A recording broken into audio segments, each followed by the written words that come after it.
Bom,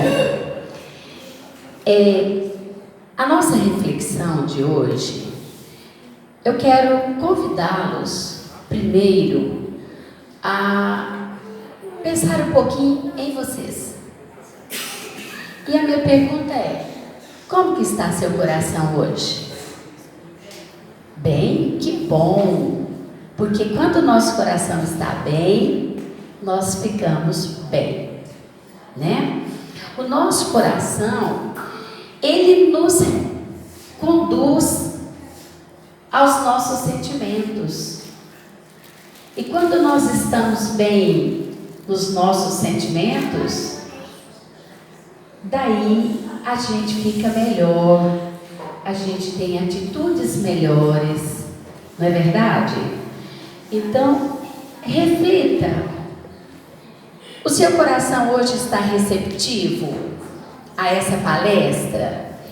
Você veio aqui porque você quer aprender a conduzir a sua vida, você quer melhorar na vida, porque se nós não temos a intenção de melhorar, a palestra ou qualquer outro lugar que você vá para aprender, entra de um lado e sai de outro. Não alcança o objetivo. É por isso que eu coloquei esta primeira questão. Como está o seu coração? Você está receptivo no dia de hoje? Que coisa boa! É muito bom a gente estar receptivo, né? Muito bom. Cadê meu assessor aqui? Passa aqui para mim, por favor. Põe sua cadeirinha aí, porque isso. Vamos para o próximo. Para nossa reflexão de hoje, eu quero falar sobre Jesus. Quando eu recebi a temática da minha palestra, eu falei assim: eu gosto mesmo de falar de Jesus. Porque quando a gente fala de Jesus, a gente tem segurança. Porque Jesus, nosso mestre amado, ele nos guia em todos os assuntos e nos dá o caminho certo, né? Então, eu escolhi a parábola do semeador. Vamos lá, não tem problema não. Aí nós colocamos de novo. Isso. Eu escolhi a parábola do semeador para a gente refletir no primeiro momento, antes da gente introduzir diretamente a palestra. Vocês já devem ter ouvido várias vezes e até visto na televisão e até mesmo no YouTube a parábola do semeador. Jesus saiu a semear. Parte da sua semente caiu à margem do caminho, à beira do caminho. Outra parte caiu em terras pedregosas, cheias de pedregulhos. A outra parte caiu no meio dos espinheiros, das pragas, das sarças. E a outra parte da semente que Jesus semeou caiu em terra fértil, em terra boa, e produziu 100 por 1, 60 por 1, 30 por 1. E essa parábola em especial, ela foi explicada por Jesus. Quando ele terminou de contar a parábola, ele falou: o que é a semente da beira do... O que é a semente que Jesus saiu a semear? São os ensinamentos de Jesus. São os ensinamentos, que são muitos. Então, essa semente é os ensinamentos. Parte dos ensinamentos de Jesus caiu à beira do caminho. Vieram os pássaros e comeram a semente. O que representa? O solo, né? o solo que Jesus semeou, tem alguma coisa errada, que eu aperto e não vai.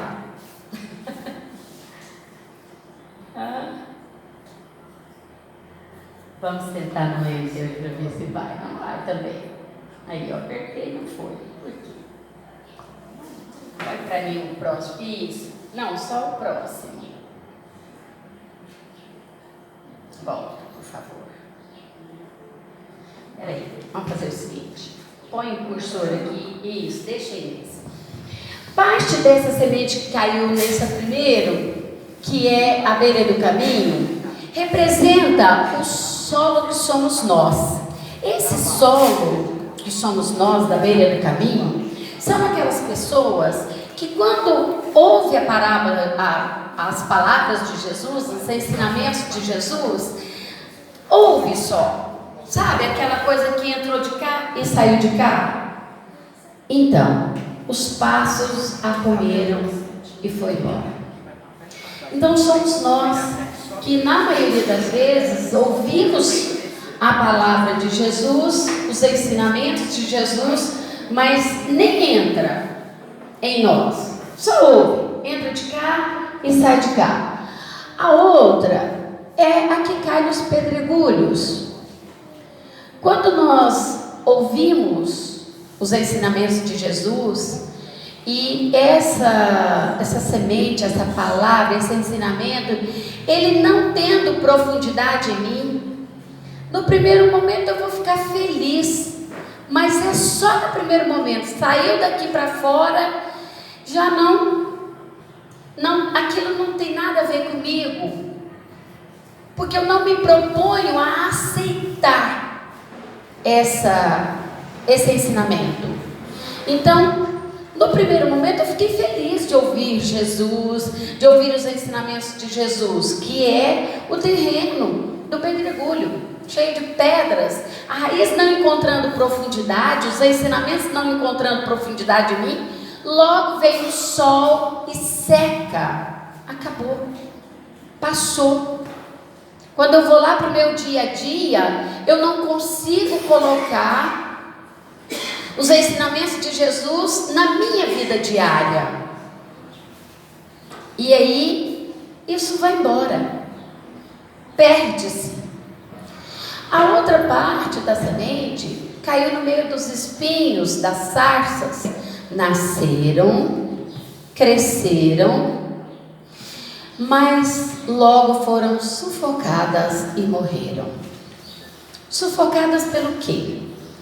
Pela nossa vida mundana, pelo nosso dia conturbado. Eu não tenho tempo de voltar lá naquela casa, no centro, na igreja, porque eu tenho, a novela está muito boa, para eu ir lá, eu tenho que mudar a minha forma de viver, eu tenho que largar dos meus vícios, eu tenho que largar de tanta coisa para seguir os ensinamentos de Jesus. Então é melhor deixar quieto. Deixe isso para quando eu estiver velha. O que sufoca? O que representa os espinhos que sufoca a planta e ela morre? São o dia a dia nosso lá fora, que nós não deixamos que os ensinamentos de Jesus falem mais alto dentro de nós e provoquem em nós mudança. E, por último, a semente que cai em solo fértil. Em qualquer momento da nossa vida, nós podemos estar idoso, jovem, adolescente, qualquer época da nossa vida, que a gente ouve o chamado de Jesus através dos ensinamentos, e a partir dali, nós começamos a mudar, a nos transformar, a ser pessoas melhores. Nesse momento que a gente passa a essa proposta de mudança, nós começamos a dar bons frutos. Como que a gente começa a dar bons frutos? Melhorando como ser humano, melhorando como filho de Deus. Aí a gente começa a mudar. A gente começa a deixar de ser uma pessoa egoísta, a gente começa a pensar mais no outro, a gente começa a buscar praticar os ensinamentos de Jesus. Por isso que Jesus disse, no final da explicação dele, ele diz assim: ouça quem tem ouvidos de ouvir. Ué, todos nós que temos ouvidos, não é de ouvir? É. Por que uns ouvem e outros não? Porque nós ainda estamos aqui buscando a nossa perfeição. E quando nós ouvimos e não praticamos, é como se nós não ouvíssemos. Por isso que Jesus disse: ouça quem tem ouvidos de ouvir. Quem quer ouvir e quer mudar, quem quer modificar-se, certo? E aí, Jesus, na sua perfeição, ele nos dá uma fórmula de conduta, de mudança. Todos nós viemos aqui nesse planeta para evoluirmos. Evoluir significa o quê? Melhorar. Às vezes as pessoas acham que evoluir é só ir para as faculdades, fazer o curso superior e etc. Não. Evoluir é melhorar. É nos tornarmos pessoas melhores. Melhores em quê? Em convivência. Porque o nosso maior desafio aqui nesta vida é conviver. É aceitar o outro como ele é. Aceitar as diferenças. Aceitar as diferenças. Nós temos muita dificuldade em aceitar as pessoas como elas são. E Jesus, com toda a sua sabedoria, ele nos dá a fórmula, a receita, o conselho. Está lá, ó. Fazei aos homens tudo o que queirais que eles vos façam, pois é nisso que consistem a lei e os profetas. Está em São Mateus, capítulo 7, versículo 12. Pensa um pouquinho, reflitam. Essa é o conselho que Jesus deixou para nós, para a gente refletir sobre qual que é o nosso objetivo de vida. O nosso maior desafio é conviver. E é por isso que nós temos tantas doenças e tantos problemas. Porque nós ainda não ouvimos Jesus. Nós ainda não aprendemos a caminhar com Jesus. Não aprendemos. Por isso que a gente tem conflito, por isso que a gente tem depressão, por isso que pessoas querem acabar com a própria vida, por isso que a gente humilha o nosso semelhante, por isso que a gente pratica ações de não aceitação do outro, bullying. Se nós seguíssemos isso aí, esse conselho maravilhoso de Jesus, não teríamos conflito com o nosso semelhante, porque eu iria fazer pelo outro só aquilo que eu quero para mim, só que eu quero para mim. Eu quero alguma coisa de ruim para mim? Não. Ninguém quer nada de ruim para a gente. Nós não queremos nada de ruim para nós. Nós queremos ter sempre o que é melhor. Então, se eu quero sempre o melhor para mim, eu tenho que fazer isso pelos outros. Fazer aos outros aquilo que queiramos que os outros nos façam. É eu me colocar no lugar do outro. É eu estar refletindo sobre o que eu estou fazendo com o outro. Eu gostaria de fazer pelo outro o que ele está fazendo comigo e vice-versa, né? Então, nesse momento que a gente reflete Jesus, é muito importante que nós entendamos onde que está essa relação dessa frase de Jesus com a questão do bullying. O que é o bullying? É a falta do respeito com o outro. É a falta do respeito com o outro. Quando eu faço algo que prejudica o meu semelhante, eu estou fazendo exatamente aquilo que Jesus disse para nós não fazermos. Ele disse que nós deveríamos fazer para os outros aquilo que nós queríamos nos fizessem eles. Então, se eu quero o bem, que façam o bem por mim, eu tenho que fazer o bem pelo outro, né? Pelo meu semelhante, pelo meu irmão, né? Então, o que é bullying? Bullying não é brincadeira, e não é mesmo.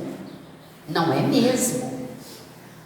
Será que o bullying é algo novo? Ou ele sempre existiu? Ele sempre existiu.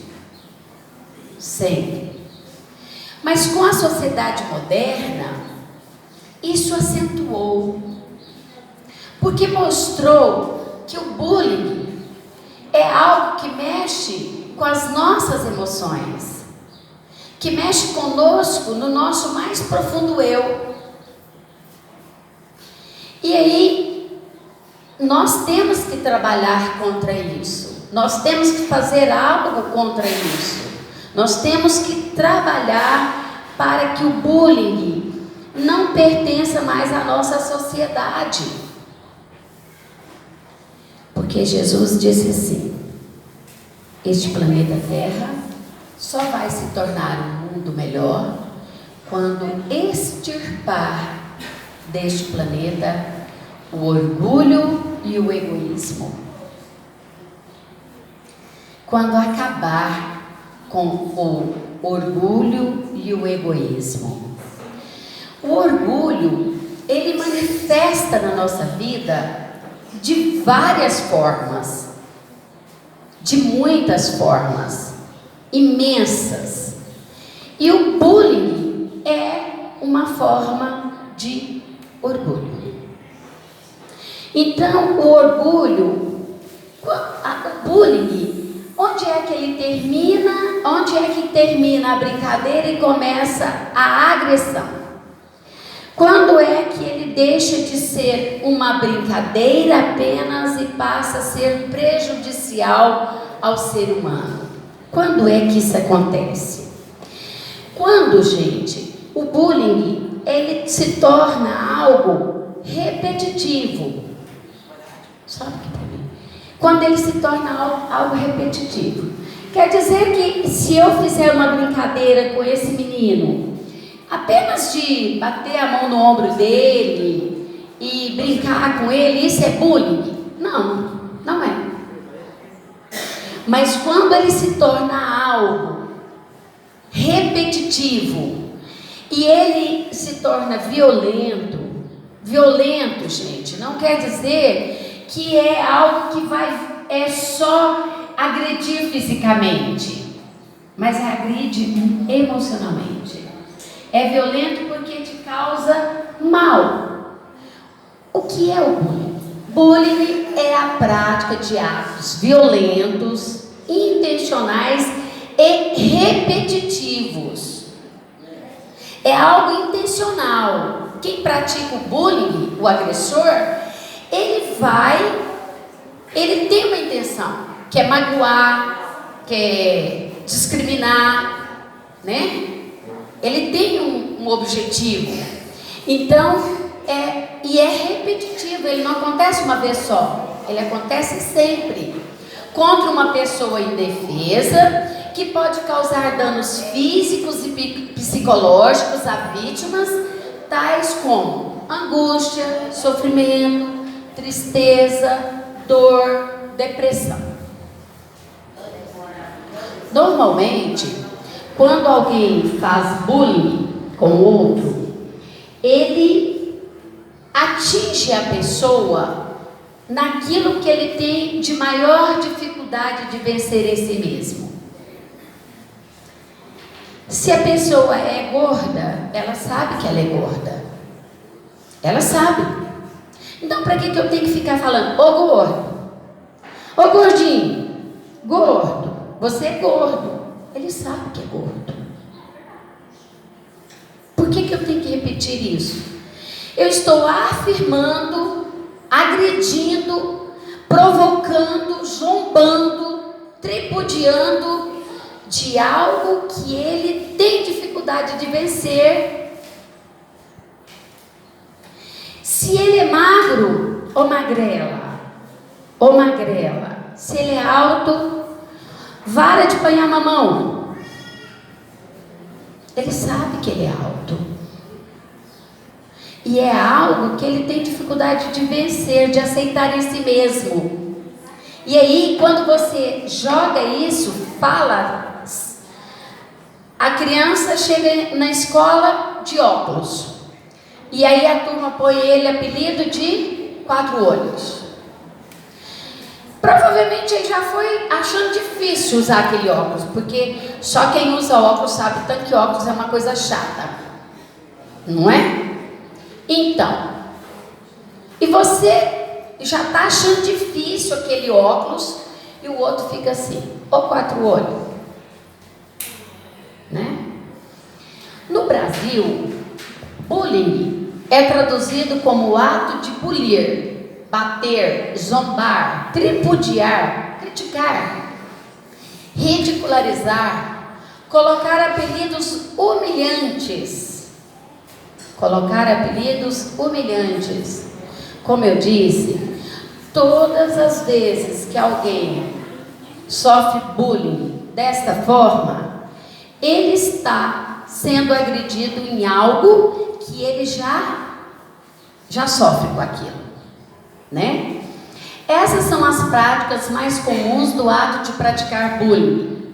A violência é praticada por um ou mais indivíduos, com o objetivo de intimidar, de humilhar, de agredir fisicamente a vítima, de acentuar aquele problema que ele já tem, né?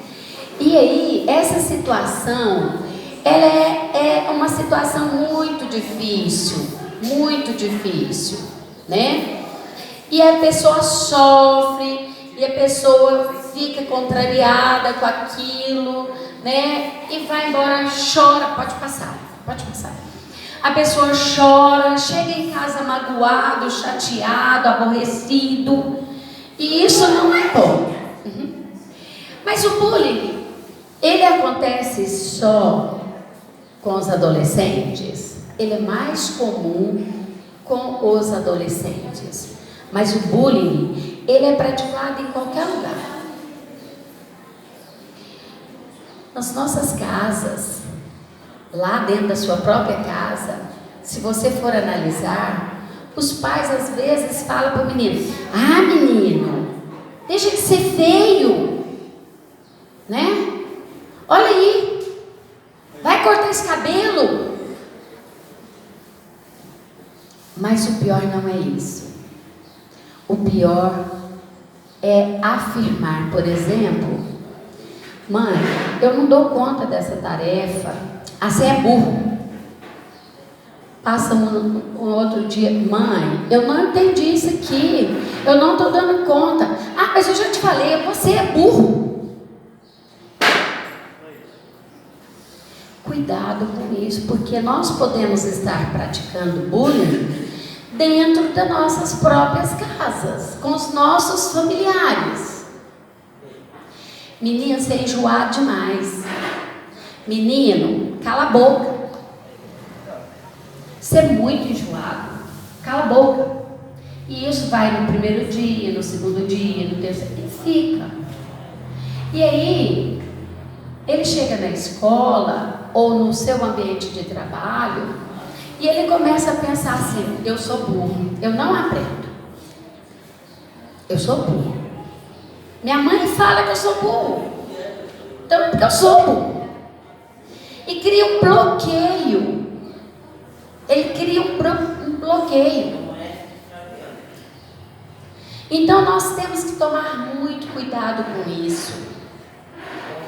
Você tem dificuldade, meu filho, então eu vou tentar te ajudar. Se eu não der conta, nós vamos falar com a professora. Nós vamos pedir a vizinha que dá conta de ajudar, né? E também a gente sofre bullying também nas nossas igrejas, né? Aqui no centro. A gente sofre bullying no clube. Você gosta de futebol.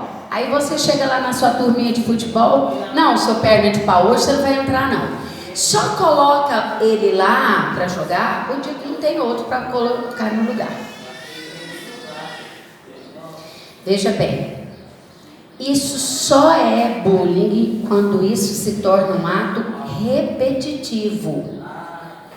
Quando é uma coisa esporádica, que acontece de vez em quando, isso não é bullying, é quando é repetitivo.